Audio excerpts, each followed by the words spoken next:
శుభం వ్యాధసి గురుభ్యో నమః.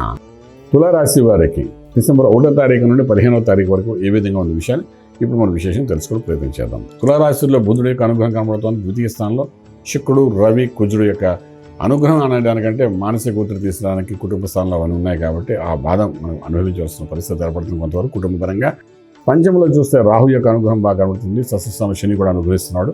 అలాగే మనం తీసుకుంటే రాజ్యంలో బృహస్పతి భాగ్యంలోకి మారిపోతున్నాడు 8వ తారీఖు. అది ఒక అదృష్టంగా భావించారు తులారాశి వారికి. అది కలిసి వచ్చే అంశం చెప్పచ్చు. అలాగే లాభంలో కేతు యొక్క అనుగ్రహం బాగుంది. ఇలా ఉన్నప్పుడు ఒక లక్ ఫేవరింగ్ అయ్యి ఉద్యోగంలో ఒక డెవలప్మెంట్ కనబడే అవకాశం ఉంది. ఎక్స్పెక్ట్ చేయని ప్రమోషన్స్ వచ్చే అవకాశం ఉంటుంది. డిపార్ట్మెంట్లో వర్క్ చేసేటువంటి డిపార్ట్మెంట్లో మీ ఫైల్స్ ఎప్పటికీ మూవ్ అవ్వచ్చు. అది గవర్నమెంట్ డిపార్ట్మెంట్ అనుకోండి, పోలీస్ డిపార్ట్మెంట్ అనుకోండి, ఏదైనా సెంట్రల్ గవర్నమెంట్ కూడా, స్టేట్ గవర్నమెంట్, బ్యాంకింగ్ సెక్టర్, ఏదైనప్పటికీ మన ఫైల్ ముందుకు వెళ్తే కానీ మన ప్రమోషన్ రాదంటే అలాంటి ఫైల్స్ మూవ్ అవుతాయి. ఇప్పుడు ఇంకా ఏదైతే కన్ఫర్మ్ కనబడుతుంది ఇందులోని.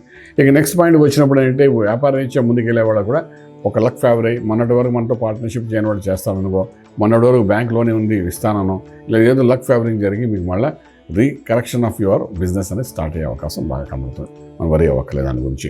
ఇంపోర్ట్ ఎక్స్పోర్ట్ వ్యాపారం అనుకూలంగా ఉంటే శుభవార్తలు ఉంటారు, శుభమైన కార్యక్రమాలు పాల్గొంటారు. చాలా కాలం నుండి పెండింగ్ ఉన్న వివాహం కూడా ఇప్పుడు అనుకూలంగా జరిగి వాళ్ళిద్దరి మధ్య వివాహ బంధానికి కావాల్సిన ఏర్పాట్లు కూడా జరుగుతాయి. అంటే ఒక 30 years, 35 years, 40 years వచ్చిన పెళ్లి కాని వాళ్ళు కూడా కొంతవరకు ఇప్పుడు చేసే ప్రయత్నాల్లో కొంచెం అనుకూలత జరిగే అవకాశం బాగానే కనిపిస్తుంది. ఓకే, ఇక నెక్స్ట్ మనం చూసుకోవాల్సింది ఏంటంటే ఆరోగ్య విషయం గురించి చూసుకోవాలి. కాబట్టి ఆరోగ్య విషయం వస్తే 6వ ఇంట్లో శనీశ్వరుడు, పంచంలో రాహు కనిపిస్తున్నాడు. అదేవిధంగా విశేషంగా చెప్పుకోవాల్సిన మానసిక ఒత్తిడి అయితే ఏమీ మనకు కనిపించట్లేదు. ఏదైనప్పటికీ కూడా ఇక్కడ ఆంజనేయ స్వామికి ఆరాధన విశేషంగా చేయడం ప్రయత్నం చేయండి.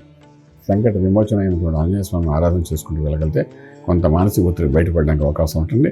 అదేవిధంగా మనం అనుకున్న ప్రొఫెషన్కి సక్సెస్ఫుల్గా ఒక మంచి గ్రూవ్లో సెలెక్ట్ అయ్యి అందులో సెట్ అవ్వడానికి అవకాశం ఉంటుంది. కాబట్టి ఆ విధంగా చేయండి.